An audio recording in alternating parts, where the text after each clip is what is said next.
Hey everybody, this one is this evening is especially for our college students. But if you're not a university student, I think you might be able to apply it somewhere in your life. Now, this week was the first week that our university students came back after a break, and we're glad to have them back and hope you're healthy, hope you're well, and I hope your semester is a good one. One of the things, though, that I want to talk about today has to do with what can happen when we make that transition.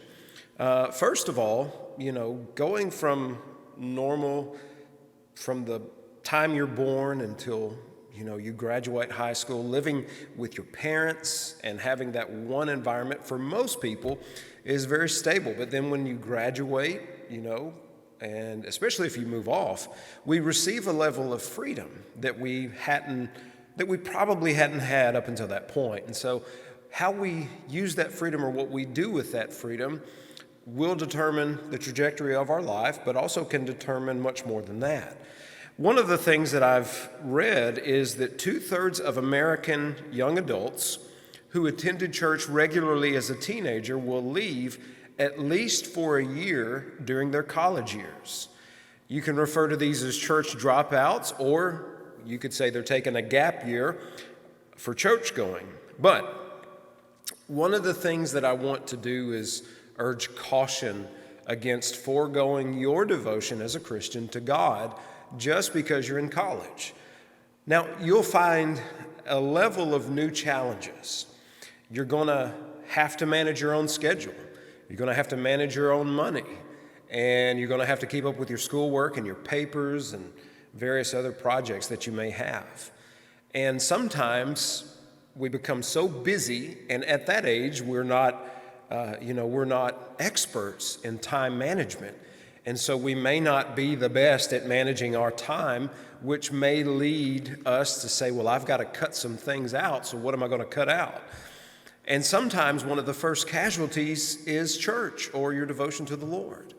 And you don't think about that, though, when it comes to the fraternity or the sorority or your other social calendar events. For a lot of Christian university students, they won't cut those out, but they'll cut church out. I just want to urge caution against doing that, because I think it can become very easy when we leave God out of our lives for us to get to a point of comfort with God no longer being in our lives. This isn't to be judgmental or preachy to anyone. I'm saying this because, for one reason, and this may not be the most wholesome reason, but my daughter is beginning college this week as well. She, as many of the members here know, she went through basic training with the Army National Guard back in the fall, the summer and the fall. She's home, and now she's beginning college. Thankfully, she's still living at home, and so we still get to see her, and she hasn't moved off to go somewhere. Her going to basic training was difficult enough. But I want to look at a story with you in the Bible around this, and I don't want to guilt you into anything. I don't want you to feel horror. I don't want to do that kind of thing. I'm not going to try and guilt you into that. I just want to appeal to you.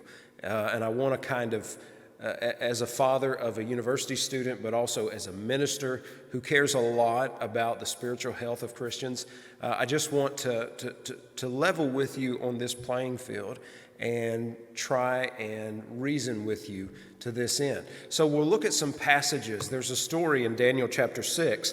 You'll be familiar with it because it's the story of Daniel and the lion's den. But I'm not going to focus on Daniel being thrown in the lion's den. I'm going to focus on what happened to get him there. So in Daniel chapter 6, verse 3, this Daniel has distinguished himself above the governors and the satraps because an excellent spirit was in him, and the king gave thought to setting him over the whole realm. Now, you can imagine, because Daniel has been faithful to God, that he has excelled in, I guess you could say, his career, and so that's going to make other people jealous. That's one of the things you'll often run into. People will say, well, I could have done that job. Well, verse 4, so the governors and the satraps sought to find some charge against Daniel concerning the kingdom, but they could find no charge or fault because he was faithful.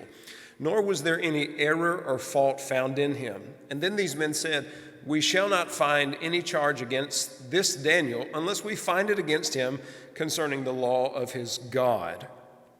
So that's a pretty good accusation to be able to have thrown at you. One preacher I heard put it this way: is there enough evidence to prove that you're guilty for following God?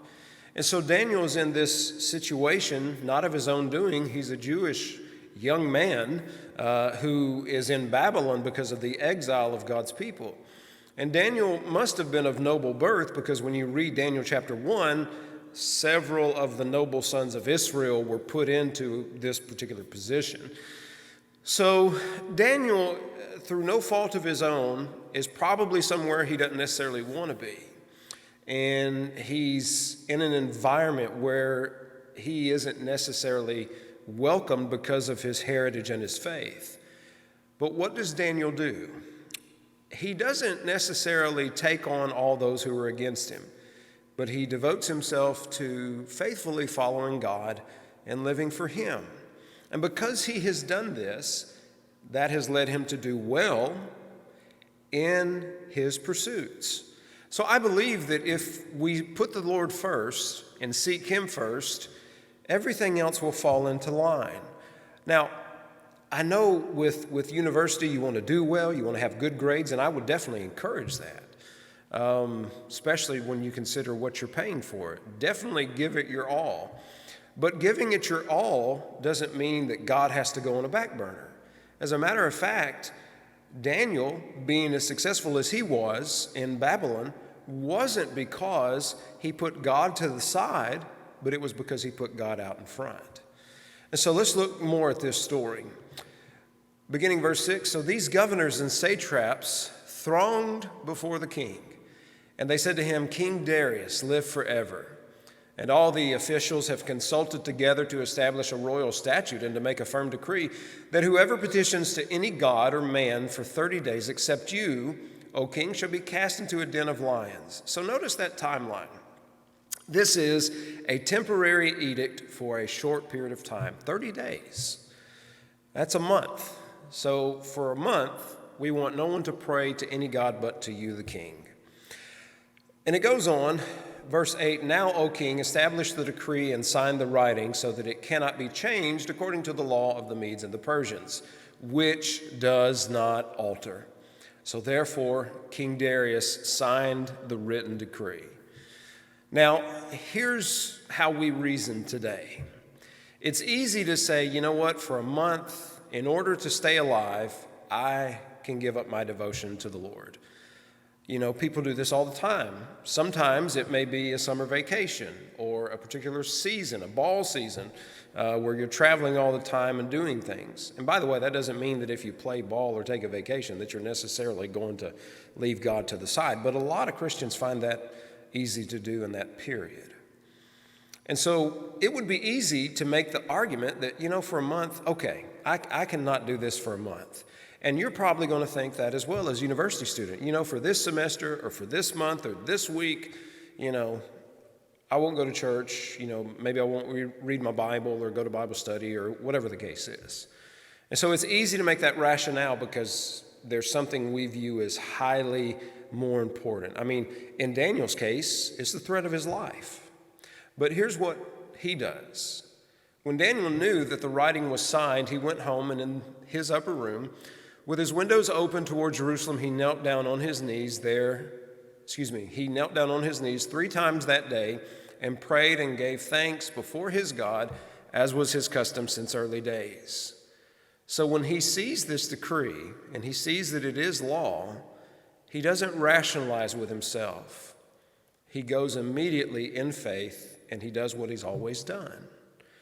Now, when it comes to college students, Christians who leave the church, a recent Lifeway survey reveals there are 4 main reasons. Many say that they moved to college and they just stopped attending church. That's easy to do. You're in a new place, unfamiliar surroundings, you don't know where to go. Others said that church members seemed judgmental or hypocritical. That can be true. I know that firsthand as a preacher. Church members can be judgmental or hypocritical, but my relationship to the Lord has nothing to do with how everyone else lives. It can be a stumbling block, I admit that. But at least the way I see it, it's between me and God primarily. Some say they don't feel connected to people in their church. Others say that they disagreed with the church's stance on political and social issues. So these are all reasons that are not illegitimate, but rather quite legitimate. So if you move to college, away from home, seek out a church, a place that loves the Lord, that loves one another, that teaches the Christian doctrine from Scripture, and join yourself to them. We have a college ministry here. I'll show you some pictures in a second. But, our young adult college minister, Tyler Bohannon, he does a real good job staying connected with every one of his students as best he can. Now, it's up to them to reciprocate that, but he does make that initial effort. So these are some of the reasons that people stopped going to church, but there are reasons that many kept on going to church even once they started college. For 56% of those polled, church was a vital part of their relationship with God. Others wanted the church to help guide their decisions in everyday life, and others wanted to follow a parent's or a relation's, that is, a relative's example. And some, it was because church activities were a big part of their life. And the church is intended to be a community of believers, to support one another, to encourage one another, and hopefully we can do that to the best of our ability. But our college group, they get together for various socials. Obviously, these pictures are pre-COVID. There have been a lot of things that haven't been happening because of the pandemic. And the things that do happen, we still approach with safety and precaution. But there are places where as a group they go either to Tyler's house, or they have things here, or they meet and go out and do other things.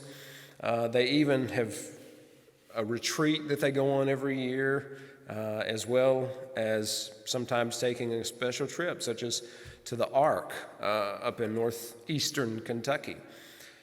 And if you would consider Glendale Road while you're here as a university student, we would do everything we could to make you feel welcomed and wanted, and we would try to be there with you even to the end of your journey here, if that's graduation and moving away. Now, obviously, I'm partial, and I would want you to come to Glendale Road, but I always tell people, even if they don't come here, find you a sound, faithful church, and join with them and worship with them. But if you were to need to figure out how to get here because you're new to town, well, if you're at Murray State University, just go 1.5 miles south on 12th Street, and you'll come into Glendale Road and look to the left, and that's where you'll find us. So please, if you come here or if you don't come to Glendale Road, find somewhere to go. Find a good, faithful church to go to join yourself to, that you can continue in your walk with the Lord, and so that you can continue not only in that walk, but also in fidelity to Him. But you are always invited here, and we would love to have you. So I hope you'll consider these things, and I hope that God will be at the forefront of your mind, and that He'll bless your studies and whatever your pursuits may be. I want to give a few announcements and updates as we know them. Of course, we mentioned our sympathies to the family of Jeremy Boyd Darnell, who passed away. We also want to include our sympathies to Cindy Lassiter's family. Her brother-in-law passed away in a car accident Monday. Her sister-in-law sustained life-threatening injuries and is being cared for, as well as 2 of their nieces. So please remember the Lassiter family. We have Steve Ernstberger, Henry Armstrong, and Jimmy Butterworth in the Murray-Callaway County Hospital. We have Brian Mathis at Mercy Health in Paducah. And remember also those who are in our assisted living homes: Ada Guerin, Maddie Tripp, Gail Dunn, and Jackie Guerin. So we hope you have a good rest of the week, and if we can ever help you, just feel free to contact us at any time. God bless.